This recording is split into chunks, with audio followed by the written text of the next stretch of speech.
अध्याय 301। दूर से अध्यक्ष जयवंत और कई अन्य लोग विशाल खड्ग को देख रहे थे जो मानो ब्रह्मांड को दो भागों में चीर रहा था। वे डर से कांप रहे थे।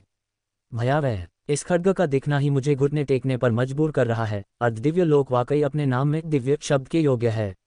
अध्यक्ष जयवंत विस्मय से भरे चेहरे के साथ चिल्ला उठे। यशवंत वर्मा ने बुदबुदाते हुए कहा, ये चाल आचार्य नवराज का पूरी शक्ति का प्रयास है। मुझे डर है कि यह युवक, उसके पास जितनी भी चालें हों, इस खड्ग से बच नहीं पाएगा। सुधीर आचार्य के चेहरे पर प्रशंसा का भाव था। ब्रह्मांड असीमित। आचार्य नवराज का स्तर हमारी पहुंच से बहुत ऊपर है। आज वाकई आंखें खोलने वाला अनुभव रहा। आंगन के दूसरे कोने में अवंतिका चुपके से झांक रही थी, अंदर चल रही लड़ाई को देख रही थी। रणवीर सिंघानिया ने उसे पहले पर्वत छोड़ देने के लिए कहा था, लेकिन वह उत्सुक थी कि वह आगे क्या करेगा, इसलिए उसने चुपचाप उसका पीछा किया। शुरुआत में जब उसने रणवीर सिंघानिया को आचार्य नवराज को बिना किसी झिझक के उत्तेजित करके चुनौती देते देखा, तो उसने सोचा कि यह युवक सिर्फ लापरवाह रूप से आवेगपूर्ण व्यवहार कर रहा था। हालांकि आचार्य नवराज उतने नोबल और महान नहीं थे जितने की अफवाहें बताती थीं, फिर भी उन्हें प्रभासपुर में मंत्रों के सबसे बड़े विशेषज्ञ माना जाता था और रणवीर सिंघानिया के कार्य आत्महत्या के समान थे। लेकिन जब रणवीर सिंघानिया ने आचार्य नवराज से युद्ध किया और सफलतापूर्वक नवचक्र विनाश साधना को तोड़ दिया, तो उसने उसके बारे में अपनी राय पूरी तरह से बदल दी। उसे कभी उम्मीद नहीं थी कि यह लड़का, जो लगभग उसकी ही उम्र का था, इतना शक्तिशाली होगा। हालांकि जब आचार्य नवराज ने अपनी अर्धदिव्य लोक की शक्ति का प्रदर्शन किया, तो उसे रणवीर सिंघानिया के बारे में फिर से चिंता होने लगी। अब जब आचार्य नवराज द्वारा निष्पादित ब्रह्मांड असीमित खड्ग को देखा, तो उसका दिल डर से भर गया था और वह कांपे बिना नहीं रह सकी। रणवीर सिंघानिया के लिए अफसोस महसूस करने लगी। ऐसी अद्भुत शक्ति और प्रतिभा, अगर उसे और समय मिलता तो वह निश्चित रूप से पूरे संसार में एक महान हस्ती बन जाता। लेकिन आचार्य नवराज का खड्ग बहुत भयावह है। मुझे डर है कि वह यहाँ मर जाएगा। ठीक जब सभी ने सोचा कि रणवीर सिंघानिया निश्चित रूप से इस खड्ग की शक्ति का सामना नहीं कर पाएगा, अचानक उसके सामने से एक सफेद प्रकाश निकला जो कई मीटर लंबे विशाल खड्ग से टकराया। शक्ति की चौंकाने वाली लहरें बाहर की ओर फैल गईं, जिससे आसपास के घर जोर से कांपने लगे और फिर वे गर्जना के साथ ढहने लगे। अध्यक्ष जयवंत और अन्य लोग तेजी से दूर की ओर पीछे हट गए। उनके चेहरे दहशत से भरे थे। अवंतिका भी जल्दी से भाग गई। एक आम इंसान होने के नाते अगर वह यहाँ रुकती रहती तो अपनी जान गंवा सकती थी। ये बहुत भयावह है। मैंने सोचा था कि ऐसे दृश्य केवल फिल्मों में होते हैं। मुझे उम्मीद नहीं थी कि दुनिया में ऐसे लोग भी हैं जिनके पास ब्रह्मांड को नष्ट करने की शक्ति है। मुझे आज मैंने जो कुछ भी देखा है वह सब अपने पिता को बताऊंगी। आचार्य नवराज, जिन्होंने सोचा था कि उनकी चाल निश्चित रूप से रणवीर सिंघानिया को मार डालेगी, सफेद प्रकाश को देखकर अचानक बेचैनी महसूस हुई। उन्होंने ध्यान से उस जगह देखा जहां सफेद प्रकाश चमक रहा था और पाया कि वह वास्तव में एक साधारण दिखने वाला उड़ने वाला खड्ग था। फिर भी ये वही साधारण दिखने वाला उड़ने वाला खड्ग था जिसने उनके ब्रह्मांड असीमित खड्ग को रोक दिया था। इस लड़के के पास अभी भी ऐसे शक्तिशाली उपाय कैसे हो सकते हैं? अगर वह आज नहीं मरता तो वह निश्चित रूप से भविष्य में मेरा सबसे बड़ा शत्रु बन जाएगा। मुझे उसे यही मारना होगा। आचार्य नवराज ने दांत पीसे और अपने शरीर के अंदर अमृत की शक्ति को निचोड़ लिया, उसे ब्रह्मांड असीमित खड्ग में प्रवाहित कर दिया।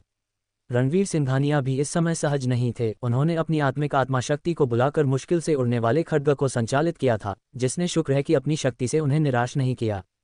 आचार्य नवराज को विशाल खड्ग में शक्ति वापस प्रवाहित करते हुए देखकर रणवीर सिंघानिया ने लापरवाह होने की हिम्मत नहीं की। उन्होंने अपनी एकाग्रता उड़ने वाले खड्ग को नियंत्रित करने पर लगाई ताकि उसकी शक्ति को अधिकतम किया जा सके। ये गतिरोध काफी देर तक चला। बिखरी हुई ऊर्जाओं ने लगभग पूरे आंगन को नष्ट कर दिया। अंततः आचार्य नवराज के ब्रह्मांड असीमित खड्ग पर एक छोटी दरार दिखाई दी। एक कड़कड़ाहट की आवाज के साथ कई मीटर लंबा वह खड्ग तेजी से दरारों के एक मकर जाल में घिर गया, मानो एक श्रृंखला प्रतिक्रिया हुई थी। धमाके के साथ उड़ने वाले खड्ग ने अपनी शक्ति का अंतिम अंश छोड़ा। ब्रह्मांड असीमित खड्ग एक जोरदार धमाके के साथ टूट गया। नहीं, आचार्य नवराज का चेहरा अचानक मृत्यु के समान पीला पड़ गया, जिसके बाद उनके मुंह से ताज़ा रक्त निकल आया। रणवीर सिंघानिया जरा भी नहीं हिचके। उन्होंने उड़ने वाले खड्ग को नियंत्रित किया ताकि वह तेजी से आचार्य नवराज के शरीर को भेद दें। अर्धदिव्य लोक की शक्ति को कम नहीं आंका जा सकता था। एक भी गलत कदम आचार्य नवराज को पलटवार करने का मौका दे सकता था, इसलिए रणवीर सिंघानिया को सतर्क रहना पड़ा। सफेद प्रकाश खड्ग पोषण कुंभ में वापस उड़ गया और रणवीर सिंघानिया ने उसे दिव्य सृष्टि रत्न में ले लिया। फिर जल्दी से पद्मासन में जमीन पर बैठ गए, कई अमृत निकाले, उन्हें निगल लिया और ठीक होने लगे। ये लड़ाई उन पर बहुत भारी पड़ी थी और अब वे अपनी शक्ति के अंत पर थे। किसी भी दुर्घटना को रोकने के लिए उन्हें तेजी से कुछ शक्ति बहाल करनी थी। ढहे हुए घर के बाहर अध्यक्ष जयवंत और अन्य लोग घबराकर आंगन की ओर देख रहे थे। क्योंकि बर्बाद इमारत ने उनके दृश्य को अवरुद्ध कर दिया था, इसलिए वे अंदर क्या हो रहा था देख नहीं पा रहे थे। जब वह भयावह शक्ति छितरा गई और सब कुछ शांत हो गया तो वे समझ गए कि धरती को कंपा देने वाली लड़ाई समाप्त हो गई थी। सुधीर आचार्य ने कहा, आपके अनुसार अंत में कौन जीता? यशवंत वर्मा ने कहा, क्या ये स्पष्ट नहीं है? यह आचार्य नवराज ही होंगे। उनकी चाल, ब्रह्मांड असीमित खड्ग, अत्यंत भयावह थी। वह लड़का निश्चित रूप से उसका सामना नहीं कर पाया होगा। हालांकि अध्यक्ष जयवंत संशय में थे, मुझे इतनी पक्की बात नहीं लगती। क्या आपने उस सफ़ेद प्रकाश पर ध्यान नहीं दिया जो लड़के ने अंत में छोड़ी थी? उस सफ़ेद प्रकाश की शक्ति ब्रह्मांड असीमित खड्ग से निश्चित रूप से कम नहीं होगी। अन्य लोगों ने भी एक के बाद एक अपनी राय व्यक्त की। जब सभी चर्चा कर रहे थे, उनकी दृष्टि में एक आकृति धीरे धीरे प्रकट हुई। क्या वह आचार्य नवराज हैं? सुधीर आचार्य ने खुद से बुदबुदाया।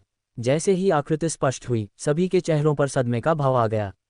वह लड़का है। जैसे ही रणवीर सिंघानिया उनके पास आए, अध्यक्ष जयवंत ने गहरी सांस ली, आगे बढ़े और पूछा, आचार्य नवराज कहाँ हैं? रणवीर सिंघानिया उदासीनता से बोले, मृत। सभी के भाव जम गए। ये खबर एक बार फैलने पर निस्संदेह एक ऐसा बमशेल होगा जो प्रभासपुर में पूरी जनभावना को उड़ाने में सक्षम होगा। और रणवीर सिंघानिया, जिसने आचार्य नवराज को मारा था, निस्संदेह लोगों की चर्चाओं का केंद्र बन जाएगा। अवंतिका दूर से खुद से बुदबुदाया, दृश्य को देखते हुए, आचार्य नवराज वास्तव में उसके हाथों मारे गए। आज मैं इतिहास की गवाह बनी हूँ।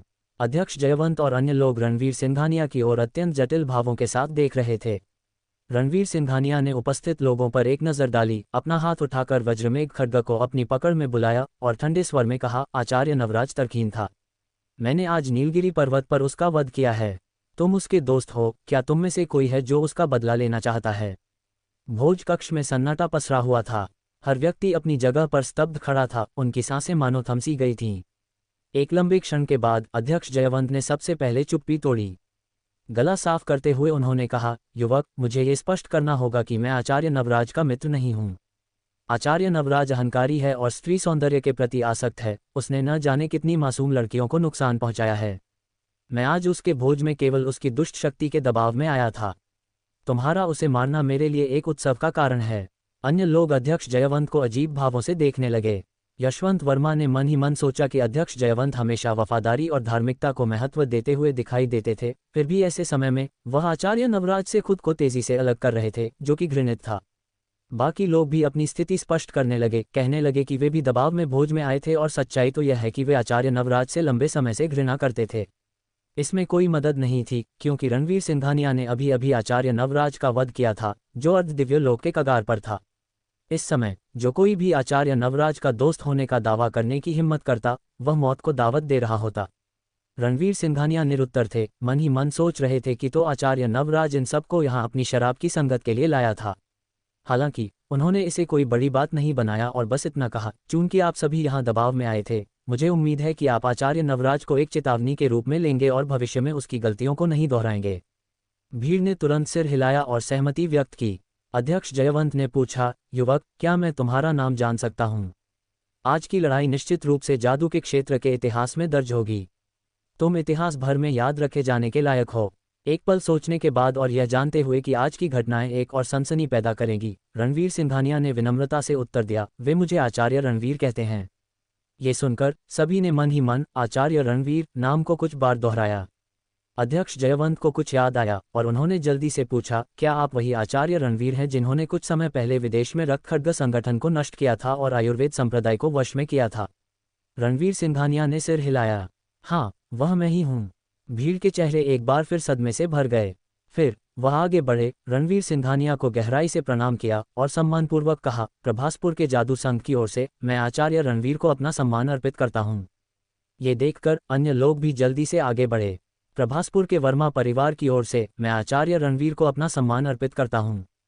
दक्षिण पश्चिम जादू संघ की ओर से मैं आचार्य रणवीर को अपना सम्मान अर्पित करता हूँ।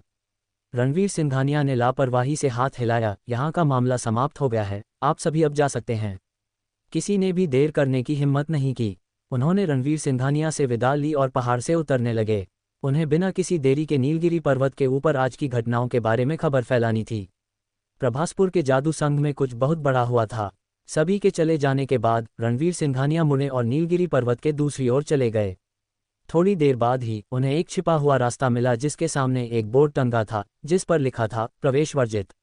यह जरूर आचार्य नवराज द्वारा बताए गए खजाने का स्थान होगा। वह रास्ते पर चले, घुमावदार पहाड़ी जंगलों से होते हुए, और जल्द ही एक गुफा के प्रवेश द्वार पर पहुंचे। ये दृश्य देखकर रणवीर सिंघानिया की आंखों में तुरंत उत्साह की एक झलक दिखाई दी। इस गुफा के अंदर जरूर कोई बहुमूल्य खजाना होगा। उन्होंने अपनी दिव्य संवेदन सक्रिय की और फिर तेजी से गुफा में चले गए। अंत तक पहुंचे जहां एक तालाब दिखाई दिया। तालाब में 2 कमल उगे थे, प्रत्येक में एक कमल की फली थी। दोनों एक ही डंठल से फूट रहे थे, जो काफी अजीब लग रहे थे। इसके अलावा, हालांकि ये दोनों कमल एक ही स्रोत से उत्पन्न हुए थे, वे पूरी तरह से अलग शक्तियां विकिरित कर रहे थे। एक यिन और एक यांग एक दूसरे को प्रतिकर्षित करते हुए भी विलय हो रहे थे। पूरी गुफा के अंदर की शक्तियां भी 2 भागों में बंटी हुई थीं, आधी अग्नि जैसी और पुरुषोचित, आधी कोमल और ठंडी स्त्रियोचित। जब रणवीर सिंघानिया ने कमलों को देखा तो उनकी आंखें चौड़ी हो गईं और उन्होंने चिल्लाकर कहा, ताई जुड़वा कमल, ये वाकई ताई जुड़वा कमल है। ऐसे तथाकथित ताई जुड़वा कमल साधना लोक में दुर्लभ दिव्य भूमंडलीय रत्न, heaven and earth spiritual objects हैं। वे यिन और यांग प्राण शक्ति चीक दोनों का पोषण करते हैं और साधकों के लिए अत्यंत लाभकारी होते हैं। इन ताई जुड़वा कमलों के साथ वेदन ब्रेक थ्रू करना मेरे हाथ पलटने जितना आसान होगा। रणवीर सिंघानिया का चेहरा उत्साह से भरा था। फिर उन्होंने एक नोटबुक निकाली। ये कुछ ऐसा था जो उन्हें आचार्य नवराज पर मिला था। उन्होंने नोटबुक के पन्ने पलटे जिसमें आचार्य नवराज द्वारा ताई जुड़वा कमलों की खोज और गुफा से यिन और यांग प्राण शक्ति को अवशोषित करने के उनके प्रयासों का उल्लेख था। ये बिल्कुल ताई जुड़वा कमलों के कारण ही था कि आचार्य नवराज अर्ध दिव्य लोक में प्रवेश करने में सक्षम हुए। नोट्स में कहा गया था कि ताई जुड़वा कमलों की खोज के तुरंत बाद आचार्य नवराज ने महसूस किया कि इस खजाने द्वारा पोषित यिन और यांग शक्तियां साधना के लिए अत्यधिक लाभकारी थीं। हालांकि कुछ प्रयासों के बाद उन्होंने पाया कि वह इन शक्तियों को अवशोषित नहीं कर पा रहे थे। उन्होंने बहुत सोचा, यह विचार करते हुए कि चूंकि खजाना एक यिन और एक यांग शक्ति का पोषण करता था, तो शायद उन्हें अवशोषित करने के लिए एक विशेष विधि आवश्यक थी। उन्होंने द्वैत साधना डुअल कल्टिवेशन की कुछ विधियां भी याद की जिनमें यिन और यांग शक्ति शामिल थी, जो उन्होंने अपनी साधना के दौरान देखी थीं। तो उन्होंने एक युवती को ढूंढा और गुफा में उसके साथ शारीरिक संबंध बनाए। उनके आश्चर्य की बात यह थी कि उन्होंने वास्तव में गुफा की पुरुषोचित शक्ति को अवशोषित कर लिया और उनकी साधना में उल्लेखनीय सुधार हुआ। इस प्रकार उन्होंने निष्कर्ष निकाला कि यह ताई जुड़वा कमलों की शक्ति को अवशोषित करने का तरीका था। यही कारण था कि उन्होंने केवल महिला शिष्यों को स्वीकार करने का नियम बनाया। जो लड़कियां उन्हें सम्मान देने आती थीं, उन सभी का उपयोग उन्होंने शक्ति को अवशोषित करने के औजार के रूप में किया। जिस कारण उन्हें मेधावी पसंद आए वह यह था कि उन्होंने अनजाने में इस लड़की की प्राकृतिक आत्मा की खोज की और उसे द्वैत साधना के लिए एक उत्कृष्ट साथी के रूप में पहचाना। अगर वह गुफा में उसके साथ साधना करता तो उसकी शक्ति में सुधार की गति निश्चित रूप से गुणात्मक रूप से बढ़ जाती। आचार्य नवराज की नोटबुक की सामग्री पढ़ने के बाद रणवीर सिंघानिया का चेहरा तिरस्कार से भरा था, ये सोचते हुए कि एक वृद्ध आचार्य नवराज के लिए ऐसे दिव्य भूमंडलीय रत्न, heavenly and earthly spiritual object का द्वैत साधना के लिए उपयोग करना अपमानजनक था। हालांकि ताई जुड़वा कमल प्रकृति से विशेष होते हैं।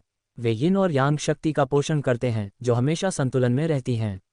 उनकी शक्ति को अवशोषित करने के लिए यिन और यांग शक्ति की संतुलित अवस्था बनाए रखना आवश्यक है।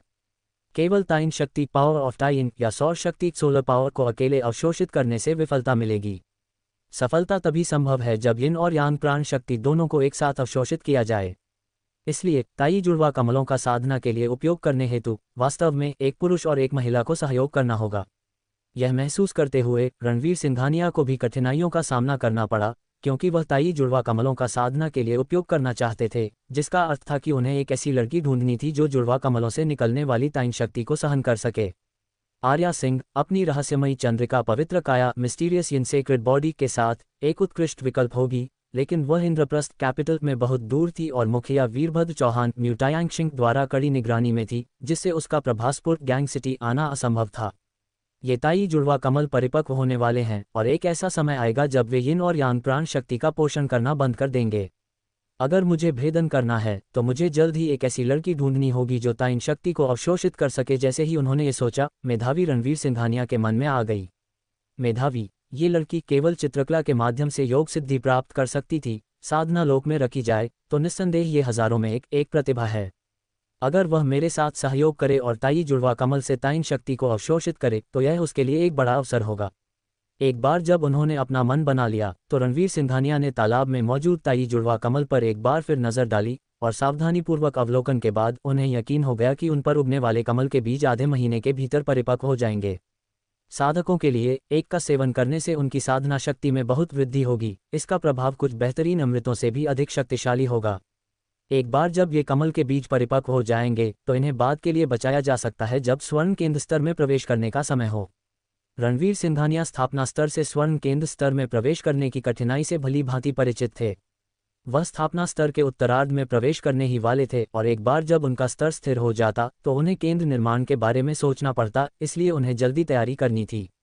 केंद्र निर्माण स्थापना स्तर के मध्य से उत्तरार्ध में प्रवेश करने से कहीं अधिक कठिन है, लेकिन अगर मैं वास्तव में अपना स्वर्ण केंद्र बनाने में सफल होता हूं तो मेरी शक्ति के साथ पृथ्वी की वर्तमान स्थिति को देखते हुए मुझे वास्तव में तूफान खड़ा करने वाली महाशक्ति माना जा सकता है। बेशक ये तब होगा जब पृथ्वी पर कोई अन्य छिपे हुए साधक न हो।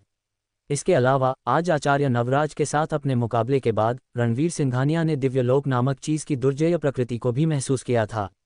वह स्वाभाविक रूप से उसी स्तर के किसी भी व्यक्ति से नहीं डरेंगे, लेकिन एक कदम ऊंचे स्तर के व्यक्ति से उन्हें भी बचना होगा। भारत की युद्ध कला और मंत्रों की हजारों वर्षों की विरासत के साथ रणवीर सिंघानिया स्वाभाविक रूप से यह नहीं मानेंगे कि आचार्य नवराज ही अर्ध दिव्यलोक में अकेले थे। साधना पथ कठिन और लंबा है, मुझे लगातार प्रयास करते रहना होगा। संक्षेप में सोचने के बाद रणवीर सिंघानिया ने आगे नहीं सोचा। उन्होंने गुफा के अंदर कई प्रतिबंध स्थापित किए और फिर जाने के लिए मुड़ गए। व्यास राजवंश हवेली में व्यास राजवंश के वरिष्ठ सदस्य सभी सभा कक्ष में एकत्रित थे। वातावरण कुछ तनावपूर्ण था। मुखिया इंद्रजीत व्यास कक्ष में इधर उधर टहल रहे थे। उनके चेहरे पर चिंता साफ दिख रही थी। मुखिया इंद्रजीत व्यास को अपने सामने टहलते देख श्रीमती मालिनी व्यास को झुंझलाहट महसूस हुई और उन्होंने कहा, क्या आप मेरे सामने टहलना बंद कर सकते हैं? ये परेशान करने वाला है। मुखिया इंद्रजीत व्यास ने श्रीमती मालिनी व्यास की ओर देखा और कहा, मैं परेशान करने वाला हूँ? आप? श्रीमती मालिनी व्यास ने उन्हें घूरा, जिससे उन्होंने जो शब्द कहने वाले थे उन्हें निगल लिया। मुखिया इंद्रजीत व्यास ने गंभीर भाव से कहा, मैं भी जानना चाहता हूं कि इससे कैसे निपटना है, लेकिन वह आचार्य नवराज हैं, प्रभासपुर में मंत्रों के नंबर 1 विशेषज्ञ। भले ही मैं अपने दिमाग पर जोर डालूं, मुझे अभी भी कोई अंदाजा नहीं है कि उनका सामना कैसे करें। सभी ने बार बार आहें भरीं।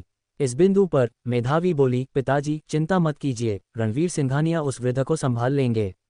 मुखिया इंद्रजीत व्यास ने मेधावी की ओर देखा और हताश होकर कहा, मेरी भोली बेटी, तुम बहुत भोली हो। आचार्य नवराज ऐसी हस्ती हैं, वह कोई ऐसा नहीं है जिसे वह उद्दंड युवक आसानी से संभाल सके। हमें क्या पता, वह शायद आचार्य नवराज के हाथों मारा भी गया हो। तारा ने सहमति व्यक्त करते हुए कहा, बेशक कुमारी, मैं मानती हूं कि मैंने पहले उस लड़के को कमाका था, लेकिन चाहे वह कितना भी दुर्जय क्यों न हो, आचार्य नवराज के सामने वह केवल एक मजाक है। उस पर अपनी उम्मीदें लगाना अभी आचार्य नवराज के पास जाकर दया की भीख मांगने से भी कम विश्वसनीय है। तभी एक आवाज़ सुनाई दी, श्रीमती व्यास, आप बहुत ज्यादा चिंता करती हैं। सभी ने आवाज़ सुनी और तुरंत अपनी नज़रें प्रवेश द्वार की ओर घुमाईं, जहां एक आकृति अचानक कहीं से प्रकट हुई थी। वह रणवीर सिंघानिया थे। रणवीर सिंघानिया अंदर आए। मेधावी उत्साह से खड़ी हो गई, रणवीर सिंघानिया की ओर भागी और कहा, मुझे पता था, मेरे पति लोगों को कभी निराश नहीं करते। रणवीर सिंघानिया ने तुरंत उसके सिर पर हल्की मार की, फिर से बकवास की, तो तुम्हारा सिर फोड़ दूंगा। मेधावी ने अपना सिर धनका, उफ, दर्द होता है, बुरे आदमी, मुझे सता रहे हो। व्यास राजवंश के सभी सदस्य रणवीर सिंघानिया की ओर अविश्वास से देख रहे थे। उन सभी ने सोचा था कि एक बार जब रणवीर सिंघानिया चले जाएंगे तो वह कभी वापस नहीं आएंगे, लेकिन वह फिर से वापस आ गए थे। मुखिया इंद्रजीत व्यास तेजी से आगे बढ़े और पूछा, तुमने आचार्य नवराज को देखा है? रणवीर सिंघानिया ने सिर हिलाया। मुखिया इंद्रजीत व्यास के चेहरे पर भ्रम का भाव था। यह कोई मतलब नहीं रखता। आचार्य नवराज के व्यक्तित्व के साथ उसके शिष्य को मारने के बाद वह तुम्हें निश्चित रूप से नहीं छोड़ता, लेकिन तुम सकुशल कैसे लौटे? रणवीर सिंघानिया ने उदासीनता से कहा, क्योंकि मैंने आचार्य नवराज को भी मार दिया। सभी चकित रह गए। मुखिया इंद्रजीत व्यास का चेहरा दहशत से भर गया था। तुमने आचार्य नवराज को मार दिया? ये कैसे संभव है? रणवीर सिंघानिया ने कंधे उचकाए और कहा, मैंने मूल रूप से उससे तर्क करने की योजना बनाई थी, लेकिन उसने समझाने पर नहीं सुना। मुझे उसे मारना ही पड़ा। व्यास राजवंश के सभी सदस्यों ने ठंडी सांस ली। मजबूरी में किया? तुम ऐसे बोल रहे हो जैसे आचार्य नवराज खुद मौत को दावत दे रहे थे। क्या ये लड़का वाकई इतना भयावह है? व्यास राजवंश में कई लोगों ने रणवीर सिंघानिया को विस्मय से देखा। स्पष्ट रूप से उनकी बातों पर विश्वास करना उनके लिए मुश्किल था। तभी तारा आगे बढ़ी। उसने रणवीर सिंघानिया को संदेह से देखा और पूछा, तुम हमें बेवकूफ़ नहीं बना रहे हो, है ना? हालांकि तुम बहुत समय से दूर थे, कोई नहीं जानता कि तुम वास्तव में कहाँ गए थे। शायद तुम बस कुछ समय के लिए छिप गए और फिर हमें बेवकूफ़ बनाने के लिए वापस आ गए। रणवीर सिंघानिया ने तारा को निरुत्तर होकर देखा। ऐसा करने का क्या फ़ायदा होगा? तारा ने कहा, बेशक ये हमारी कुमारी के लिए है।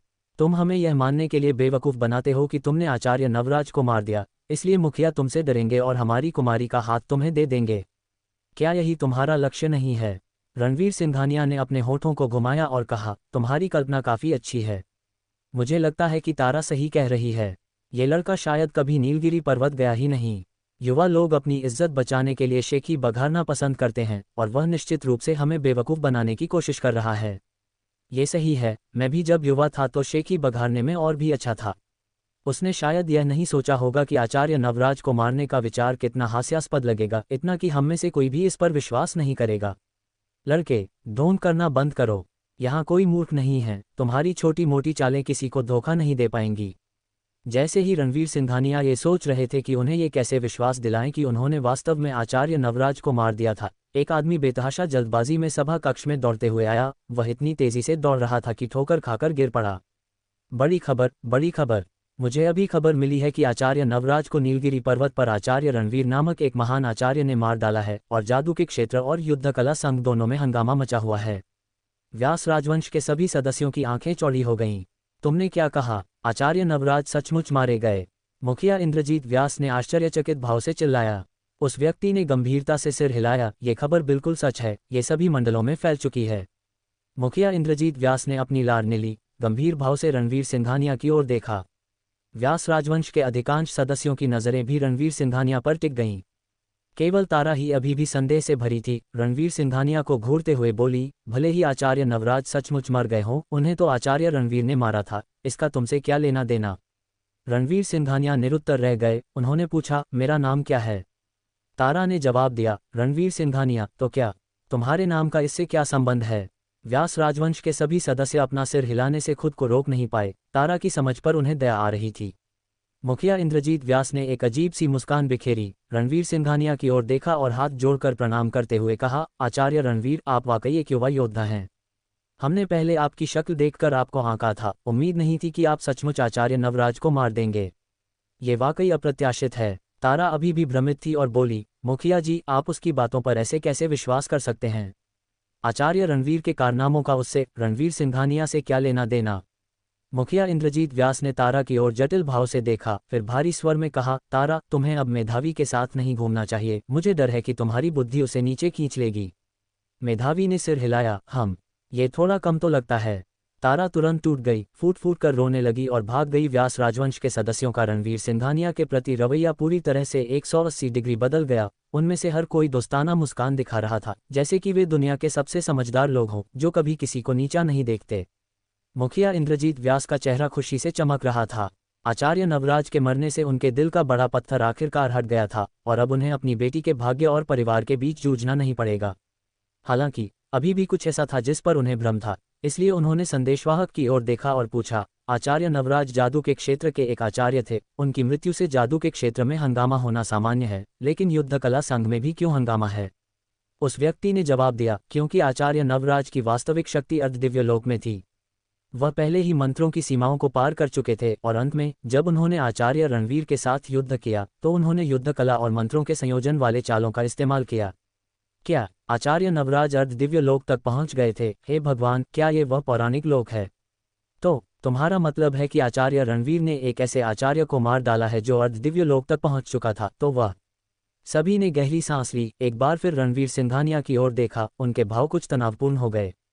उनके मन में दिव्यलोक सांसारिक दुनिया से परे एक अस्तित्व था, एक ऐसा लोक जहां कोई अमर लोगों के कंधे से कंधा मिलाकर खड़ा हो सकता था, और यहां तक कि अर्धदिव्य लोक भी एक ऐसी उपस्थिति थी जिसे उन्हें सम्मान देना पड़ता था। और उनके सामने ये युवक ऐसी हस्ती को मारने में सक्षम था। स्वाभाविक रूप से उन्हें भय की भावना महसूस हुई। मेधावी ने गर्व से भरे चेहरे के साथ कहा, मेरे पति वाकई कमाल के हैं। रणवीर सिंघानिया ने उसे घूर कर देखा, फिर मुखिया इंद्रजीत व्यास की ओर देखकर बात बदली। मुखिया इंद्रजीत व्यास, मैं अब व्यास राजवंश को एक सौभाग्य भेंट करना चाहता हूँ। मुझे आश्चर्य है कि क्या आप इसे स्वीकार करेंगे? जब मुखिया इंद्रजीत व्यास ने यह सुना तो उनकी आंखें तुरंत चमक उठीं और उन्होंने मुस्कुराते हुए कहा, आप क्या कह रहे हैं? मैं इसे कैसे स्वीकार नहीं कर सकता? निश्चिंत रहें, मैं सुनिश्चित करूंगा कि मेधावी के साथ आपकी शादी एक भव्य समारोह हो। उन्होंने मान लिया कि रणवीर सिंघानिया ने जिस सौभाग्य का उल्लेख किया था वह मेधावी से शादी करना था, जो वास्तव में व्यास राजवंश के लिए एक जबरदस्त अवसर होगा। मेधावी ने रणवीर सिंघानिया को सदमे से आंखें फाड़कर देखा। तुम मुझसे शादी करने वाले हो? रणवीर सिंघानिया हंसते और रोते हुए बोले, तुम गलत समझ रही हो, जिस अवसर की मैं बात कर रहा हूं वह नहीं है। मेधावी मेरी दोस्त है और मेरे मन में उसके लिए कोई अनुचित विचार नहीं है। मेधावी का चेहरा उतर गया और उसने क्रोधित होकर कहा, तुम मेरे बारे में कोई अनुचित विचार कैसे नहीं रख सकते? क्या तुम पुरुष भी हो? मुखिया इंद्रजीत व्यास ने भ्रमित होकर रणवीर सिंघानिया की ओर देखा और पूछा, तो आचार्य रणवीर ने किस अवसर का उल्लेख किया है? वह ताई जुड़वा कमल को व्यास राजवंश में स्थानांतरित करने की योजना बना रहे थे। ऐसा करने से दो उद्देश्य पूरे होते, ताई जुड़वा कमल को दूसरों द्वारा ले जाने से रोकना और मेधावी का समर्थन करना, क्योंकि उन्हें अभी भी ताई जुड़वा कमल की शक्ति को अवशोषित करने के लिए उसके सहयोग की आवश्यकता थी। ये सुनकर मुखिया इंद्रजीत व्यास अत्यंत उत्साहित हो गए और बोले, व्यास राजवंश इस अवसर को स्वीकार करने को तैयार है। आचार्य रणवीर द्वारा ऐसी दिव्य भूमंडलीय आत्मिक वस्तु को हमारे पास रखना हमारा सम्मान है। रणवीर सिंघानिया ने सिर हिलाया और फिर मुखिया इंद्रजीत व्यास के साथ तहखाने के लिए विशिष्ट आवश्यकताओं पर चर्चा की। तहखाना बनाने में 3 दिन लगेंगे, इसलिए रणवीर सिंघानिया ने अस्थायी रूप से व्यास राजवंश हवेली में रहने का फैसला किया। मुखिया इंद्रजीत व्यास ने मुस्कुराते हुए कहा, मैं किसी को आचार्य रणवीर के लिए सबसे अच्छा कमरा व्यवस्थित करने के लिए कहूंगा। रणवीर सिंघानिया ने अपना हाथ उठाया। मेधावी ने तुरंत अपना सिर धनका और दूर भाग गई। रणवीर सिंघानिया मुखिया इंद्रजीत व्यास की ओर मुड़े। मुखिया इंद्रजीत व्यास, मेरे लिए बस एक सामान्य कमरा व्यवस्थित कर दें। मुखिया इंद्रजीत व्यास ने दोनों युवा लोगों की ओर देखा और उनके चेहरे पर बेबसी का भाव आया, सोचते हुए, क्या मेरी बेटी प्रभासपुर की सौंदर्य देवी नहीं मानी जाती? आचार्य रणवीर इसमें क्यों रुचि नहीं ले रहे हैं? क्या ऐसा हो सकता है कि वह पुरुषों में रुचि रखते हों? फिर उन्होंने रणवीर सिंघानिया को देखकर मुस्कुराया और कहा, ठीक है फिर। मेधावी ने धीरे से बुदबुदाया, वैसे भी तुम मेरे घर पर रह रहे हो और मेरे पास सभी कमरों की चाबियां हैं। आज रात मैं बस कच्चे चावलों से खिचड़ी पका दूंगी। हम्फ। और निश्चित रूप से उसी शाम मेधावी रणवीर सिंघानिया के कमरे के दरवाजे तक चुपचाप आए, हाथ में चाबी लिए। उसे उम्मीद नहीं थी कि भले ही वह अपनी चाबी से दरवाज़ा खोल सकती थी, लेकिन वह कितना भी जोर लगाती, दरवाज़ा खुल नहीं रहा था। आधे दिन की व्यर्थ कोशिश के बाद वह केवल क्रोध से चिल्लाई, धत तेरे की, और फिर सोने के लिए अपने कमरे में लौट गई। अगले दिन रणवीर सिंघानिया ने सोचा कि अगले कुछ दिनों में ज़्यादा कुछ करने को नहीं है और यह जैनंद वर्मा को दिव्य सृष्टि रत्न के बारे में पूछताछ करने का एक अच्छा समय है। उन्होंने मुखिया इंद्रजीत व्यास से कुछ जानकारी मांगी और उन्हें पता चला कि जैनंद वर्मा द्वारा चलाई जा रही रियल एस्टेट कंपनी का नाम वर्मा रियल्टी था और यह प्रभासपुर के केंद्र में स्थित थी, जिसे ढूंढना बहुत आसान था। इस प्रकार उन्होंने व्यास राजवंश हवेली छोड़ी और वर्मा रियल्टी की ओर बढ़े। उनके निकलने के थोड़ी देर बाद ही मेधावी शरारती नज़र के साथ व्यास राजवंश हवेली के प्रवेश द्वार पर प्रकट हुई और फिर अपना फ़ोन निकालकर कॉल किया, नमस्ते। क्या यही मोहन चूर्ण बेचा जाता है? क्या वह चीज़ सचमुच उतनी जादुई है जितनी आप कहते हैं? क्या वह किसी पुरुष को पूरे दिन बिस्तर पर रख सकती है? ठीक है, तो मैं 3 व्यक्तियों के लिए लूंगी। बाहर वर्मा टावर के। रणवीर सिंघानिया टैक्सी से उतरे, चारों ओर देखने के लिए अपना सिर घुमाया। ऊंची अट्टालिकाएं हर जगह थीं, सभी आकार की आधुनिक LCD स्क्रीनों पर तरह तरह के वीडियो चल रहे थे। कोट पैंट, वर्दी या सामान्य वस्त्रों में पुरुष और महिलाएं इन इमारतों के बीच तेजी से भाग रहे थे। हर कोई फुर्ती से चलता हुआ एक तेज तर्रार जीवन का माहौल बना रहा था। रणवीर सिंघानिया खुद को ये टिप्पणी करने से रोक नहीं पाए कि प्रभासपुर का कितनी तेजी से विकास हुआ था। फिर वर्मा टावर के अंदर की ओर चल दिए। ये तथ्य कि वर्मा रियल्टी के पास इस हलचल भरे इलाके में एक इतनी ऊंची कार्यालय इमारत थी, उसकी शक्ति का प्रमाण था। जैसे ही रणवीर सिंघानिया वर्मा टावर के भव्य दरवाजों से प्रवेश करने वाले थे, कुरियर की पोशाक में एक घबराया हुआ डिलीवरी बॉय रमेश ने उन्हें रोका। भाई, क्या तुम मेरी एक मदद कर सकते हो? मुझे अभी अभी एक दोस्त का फ़ोन आया है कि उसने मेरी प्रेमिका को किसी और आदमी के साथ एक होटल में जाते देखा है। मुझे अभी तुरंत वहां जाना होगा, वरना उसे कोई और बिगाड़ देगा। उसने मुझसे शादी के लिए खुद को पवित्र रखने का वादा किया था, उसे उस जानवर ने ज़रूर बरगलाया होगा। तो क्या तुम ये भोजन मेरे लिए पहुंचा सकते हो? रणवीर सिंघानिया ने डिलीवरी बॉय के चेहरे पर चिंता भरी अभिव्यक्ति देखी, जो धोखेबाज नहीं लग रही थी, तो उन्होंने सिर हिलाया, ज़रूर। डिलीवरी बॉय ने तुरंत थैला रणवीर सिंघानिया को सौंपा, फिर मुड़ा और अपनी इलेक्ट्रिक स्कूटर पर सवार होकर चला गया। रणवीर सिंघानिया पूछना चाहते थे कि यह ऑर्डर कहाँ पहुंचाना है, लेकिन अफसोस डिलीवरी बॉय पल भर में गायब हो गया था। उन्होंने इस्तीफे में सिर हिलाया, थैले से जुड़ी पर्ची उठाई और उस पर लिखे फ्लो और कमरे के नंबर पर नज़र डाली। ऑर्डर देने वाले व्यक्ति का नाम देखकर रणवीर सिंघानिया थोड़े चकित रह गए। नंदिनी कपूर, ये नाम, जो कभी उनके जीवन में बहुत महत्वपूर्ण था, अब उनकी आंखों के सामने फिर से उभरने पर भावनाओं की एक लहर पैदा कर गया। फिर भी समय बदलने के साथ उनके दिल में नंदिनी कपूर केवल उनकी पूर्व पत्नी के रूप में चिन्हित थी और उन्हें याद भी नहीं था कि वे पिछली बार कब मिले थे। आखिर वे अब एक ही दुनिया में नहीं थे। एक साधक के रूप में रणवीर सिंघानिया एक साधारण मनुष्य के मामलों को कैसे याद रख सकते थे? यह शायद बस एक ही नाम वाली कोई और होगी। आखिर ये काफ़ी आम है। और प्रबंधक के कार्यालय के तहत सूचीबद्ध नाम के साथ नंदिनी कपूर यहाँ प्रबंधक बनने के लिए कैसे आ सकती है? रणवीर सिंघानिया थैला लेकर वर्मा टावर में गए, लिफ्ट से ऑर्डर पर लिखे फ्लोर पर पहुंचे, प्रबंधक का कार्यालय ढूंढा और दरवाजे पर दस्तक दी। जल्द ही कार्यालय का दरवाजा खुला, जिसमें एक उत्तेजक कार्यालयी पोशाक में एक कामुक महिला दिखाई दी, जिसके लहराते लंबे बाल, काले मोजे और ऊंची एड़ी के जूते थे। इस महिला पर पहली नज़र पड़ते ही रणवीर सिंघानिया हक्का बक्का रह गए। यह उनकी पूर्व पत्नी नंदिनी कपूर के अलावा और कोई नहीं थी। रणवीर सिंघानिया को देखते ही नंदिनी कपूर भी चकित रह गई। फिर उसने पूछा, रणवीर सिंघानिया, तुम यहाँ क्या कर रहे हो? पहले उसने अपनी सबसे अच्छी दोस्त ज़ारा आहूजा के प्रेमी को फुसलाया था और रंगे हाथों पकड़ी गई थी। ज़ारा आहूजा द्वारा उसे पीटने के बाद उसने सोशल मीडिया पर नंदिनी कपूर का घिनौना सच भी उजागर कर दिया, जिससे नंदिनी कपूर की प्रतिष्ठा इतनी मिट्टी में मिल गई कि वह देवपुरी में टिक नहीं पाए। कोई और विकल्प न होने के कारण उसे देवपुरी छोड़ना पड़ा और कई उतार चढ़ावों के बाद वह प्रभासपुर आ गई। बाद में एक इत्तेफाक से वह एक बार में जयनंद वर्मा से मिली। शुरुआत में नंदिनी कपूर ने तो जयनंद वर्मा को एक बदसूरत और मोटा आदमी कहकर नीचा दिखाया था, लेकिन जब उसे पता चला कि वह वर्मा रियल्टी का अध्यक्ष है, तो उसने तुरंत नखरे दिखाए, हर तरह के फुसलाने के हथकंडे अपनाए और उसकी बिस्तर की कलाएं किसी भी कुशल नर्तकी से कम नहीं थी। उसने जयनंद वर्मा को अपनी उंगलियों पर कसकर नचाया।